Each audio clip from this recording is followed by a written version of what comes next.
नमस्कार मित्रांनो, आज आपण नीमकरोली बाबा उत्तराखंड या मंदिराचे वास्तुशास्त्र पाहणार आहोत।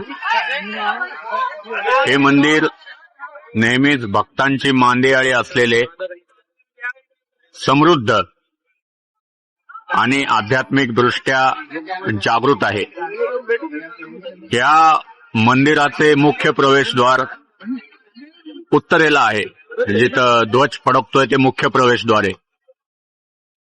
उत्तर ही दिशा वास्तुशास्त्रात कुबेराची मानली जाते, जी तुम्हाला भरभराट,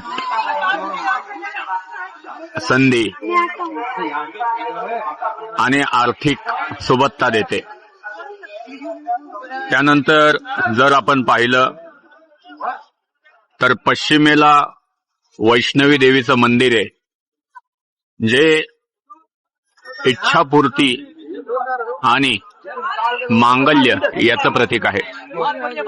त्यानंतर आपण थोडंसं पुढे गेलो तर ते जे पांढरं दिसतंय याच्यामध्ये बाबांची मूर्ती दाखवतो तुम्हाला। आपण जर निक्षून पाहिलं तर आपल्याला दिसेल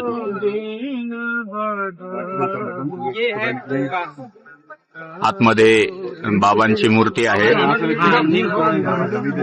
मंदिराचा जो नैऋत्य झोन आहे, ज्याला आपण साऊथ वेस्ट म्हणतो, जे पुरुष शक्ती केंद्र असतं, तिथे बाबांचे मंदिर आहे। त्यानंतर आग्नेय दिशेला बाबांच्या पूज्य सेविका सिद्धिमा, ज्या साक्षात मां कात्यायनीचं स्वरूप आहेत, त्यांचं मंदिर आहे। आणि त्याच्या अलीकडेच आग्नेय दिशा, ज्याला आपण स्त्री शक्ती केंद्र म्हणतो, त्या दिशेमध्ये ज्या स्त्री साधिका आहेत, सेविका आहेत, त्यांची राहायची व्यवस्था आहे। त्यानंतर हे जे लाल डोम दिसतंय, हे पूर्वेला दुर्गा देवीचं मंदिर आहे। सिंहावर आरूढ असलेली सुंदर अशी दुर्गा देवीची मूर्ती या मंदिरामध्ये आहे।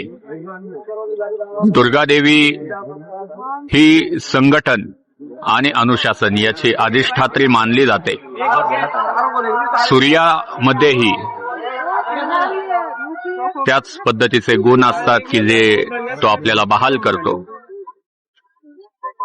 त्यानंतर सर्वात प्रमुख मुद्दा म्हणजे मंदिराच्या ईशान्येला उतार आहे, खड्डा आहे आणि वाहते पाणी आहे।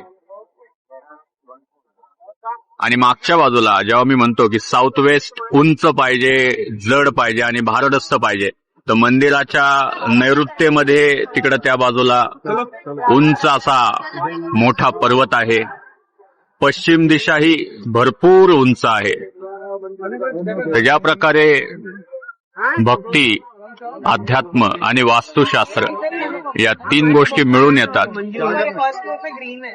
तेव्हा खऱ्या अर्थानं भक्तांची मांदियाळी, आर्थिक सुबत्ता आणि आध्यात्मिक शांती या तीनही गोष्टी एकाच वेळी प्राप्त होतात। श्रीराम, जय राम, जय जय राम।